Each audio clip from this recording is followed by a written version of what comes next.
Rebeca Andrade, a menina de ouro, uma das maiores ginastas de todos os tempos. Antes de se tornar a brasileira que mais vezes subiu ao pódio numa Olimpíada, Rebeca chegou a vender latinhas para ajudar nas contas de casa. Mais tarde, já com a vida financeira quase resolvida, precisou enfrentar 3 lesões que a fizeram pensar seriamente em desistir da ginástica. Todos esses pensamentos que a atormentavam foram aos poucos reconhecidos e educados na terapia. Seus resultados mostram o poder impressionante de uma mente forte, saudável e nos mostram o verdadeiro desafio por trás de uma vida em alta performance. Depois de dominar o mundo com sua tranquilidade, deixa claro que a ginástica de elite é só o começo. Essa é uma história real, da menina que encarou o medo de frente, descobriu o poder de um sonho e o quanto a coragem e a dedicação podem levar os seres humanos a lugares inimagináveis. Então, vamos fazer uma viagem pela vida e pelos aprendizados de Rebeca Andrade. 8 de maio de 1999. Nasce Rebeca Andrade, na periferia de São Paulo. Sua mãe, Dona Rosa, trabalhava como empregada doméstica para sustentar os 8 filhos. Quando criança, Rebeca gostava de subir em árvore, brincar com os amigos de pega-pega e foi na rua de casa que ela aprendeu a dar estrelinha, antes mesmo de conhecer a ginástica artística. Em época de Olimpíadas, ela assistia pela TV e se encantava com Daiane dos Santos, ainda sem entender a transformação que aquela ginasta estava fazendo na sua vida. Dona Rosa, observando a filha, logo percebeu que ela levava jeito para o esporte. Mas naquela época, sua rotina de trabalho era tão difícil que não existia tempo para pensar sobre uma carreira esportiva para a filha. Quem cumpriu esse papel foi a tia de Rebeca, que estava começando a trabalhar no ginásio Bonifácio Cardoso, onde abriram inscrições para o projeto Iniciação Esportiva. Rebeca fez o teste e foi aprovada. A desenvoltura daquela criança de apenas 4 anos de idade fez com que ela recebesse o apelido de Daianinha de Guarulhos, em homenagem à primeira pessoa que fez seus olhos se encantarem com esse esporte. O caminho de casa para o treino demorava 2 horas a pé. Então Dona Rosa entregava o dinheiro da passagem, que seria para ela ir ao trabalho, nas mãos de Emerson, irmão mais velho de Rebeca. E assim, a garota frequentou os primeiros treinos, mas com o tempo, ir a pé para o trabalho estava cansando ainda mais Dona Rosa, que precisou voltar a ir de ônibus. Rebeca então parou de ir ao ginásio. A situação financeira da família começou a melhorar e eles compraram uma bicicleta para facilitar esse percurso. A técnica da equipe de ginástica de Guarulhos e árbitra internacional, Mônica Barroso, percebeu o talento daquela menina e começou a treiná-la em 2004. Depois de 1 ano e meio, vendo que a garota não só tinha talento, mas era muito persistente, enviou Rebeca para o grupo de alto rendimento. Aqui começa uma trajetória de participação em competições estaduais, nacionais e internacionais. Francisco Porá, o Chico, tinha acabado de chegar em Guarulhos para começar um projeto cujo objetivo era formar ginastas para as Olimpíadas do Rio em 2016. Hoje ele lembra como foi conhecer a pequena Rebeca. A Rebeca sempre marcou pela evolução rápida.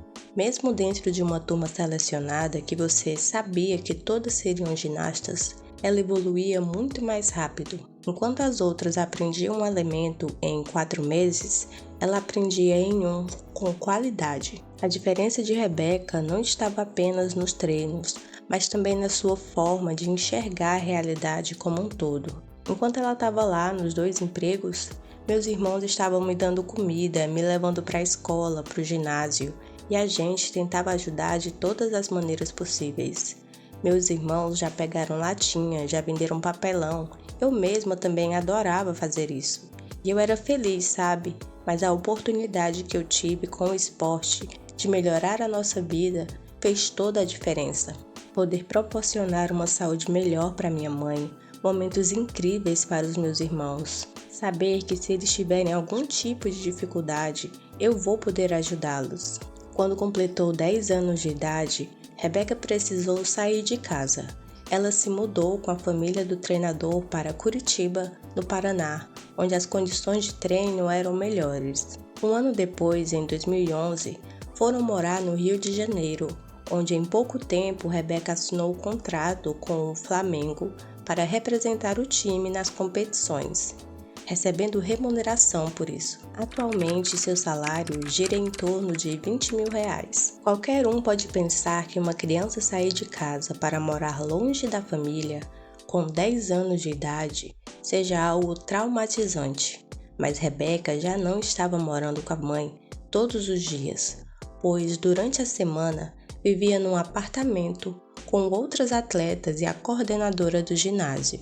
Ela só via a família durante os fins de semana. Por terem uma relação muito próxima, o contato era constante, por meio de telefonemas, em que ela contava tudo para a mãe. Rebeca também tinha Chico, seu treinador, como um pai. A gente tem uma relação muito boa. Se não fosse Chico, eu não seria nada, porque a gente está junto há muito tempo. Ele que me apoiou desde sempre, me incentivou e não me deixou desistir por diversos momentos. Ele te entende, te exige quando precisa exigir. Quando precisa tranquilizar, ele tranquiliza também. Então, isso faz toda a diferença para que eu conseguisse alcançar. Ele sabe exatamente o treino que é para mim naquele dia.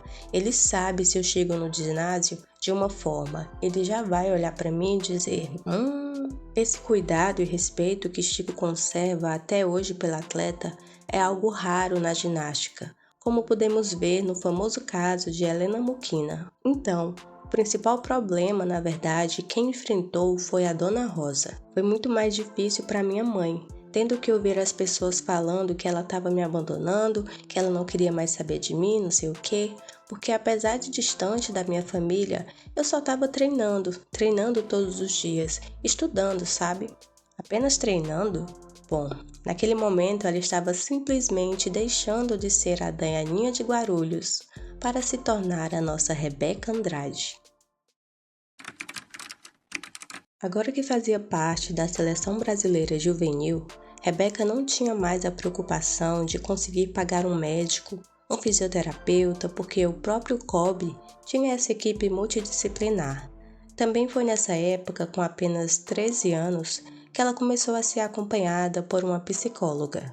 Rebeca finalmente tinha toda a estrutura necessária para uma ginástica de alto rendimento. Seu trabalho era apenas dar o seu melhor em cada aparelho, tirar boas notas na escola e lidar com a saudade de casa. Chico conta que nessa época a dificuldade maior não era ser um treinador, mas cumprir o que quase pode se chamar um papel de pai, observando a parte dos estudos, cuidando quando ela adoecia, sempre com a responsabilidade de que Rebeca se tornasse também uma boa pessoa. Em 2015, sofreu a primeira de 3 lesões no joelho direito. Foi um rompimento do ligamento cruzado anterior. Esse tipo de lesão é comum em esportes de alto nível e acontece geralmente quando o corpo do atleta gira, mas o pé continua fixo no chão. Quando essa primeira lesão aconteceu, Rebeca ligou para a mãe, falando que queria abandonar o esporte. Dona Rosa não deixou, dizendo que a filha pelo menos tentasse de novo e que se não conseguisse, desistisse.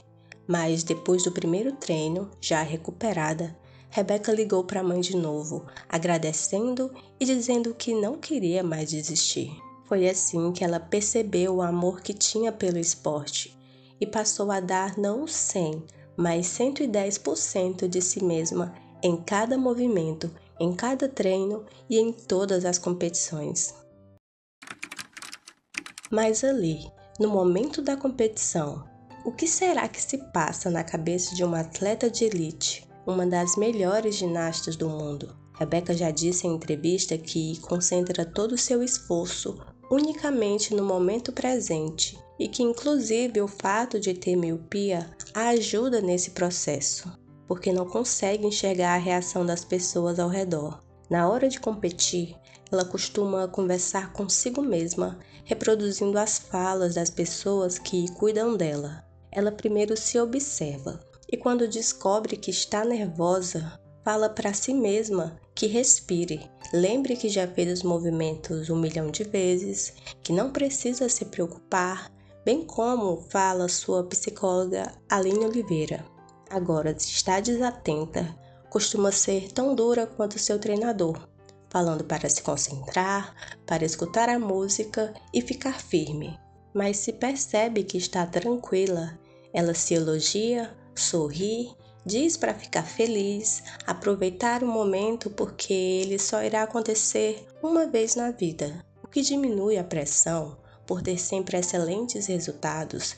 Talvez seja o objetivo principal de Rebeca, que não está em ganhar outra medalha, mas sim em conseguir dar sempre o seu melhor, atingir o máximo da sua capacidade.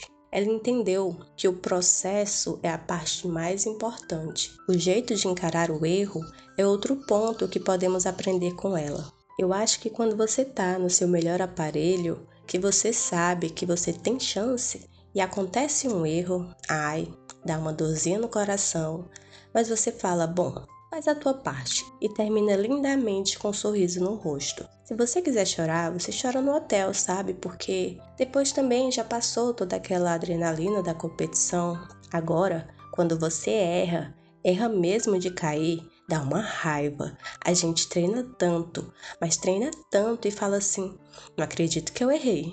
Mas aí você sobe e fala, respira, para não cair de novo, né? Respira, calma, termina a série tranquila. Claro que todo esse autocontrole foi conquistado durante muito tempo e às custas de muito esforço, não só dela, mas de todos que fazem parte da equipe. Quando entrou na seleção principal, aos 16 anos de idade, Rebeca enfrentou uma rotina de treinos muito parecida com a que segue até hoje. Acorda às 7h20, começa seu treino no ginásio às 8 horas, iniciando com o preventivo, depois treinamento forte e em seguida a fisioterapia. Sua manhã termina em torno de 11 horas. À tarde, às 3h30, faz musculação, treino e fisioterapia. Isso segue durante os 6 dias da semana. Por dia, a equipe de elite treina em torno de 6 ou 7 horas no total.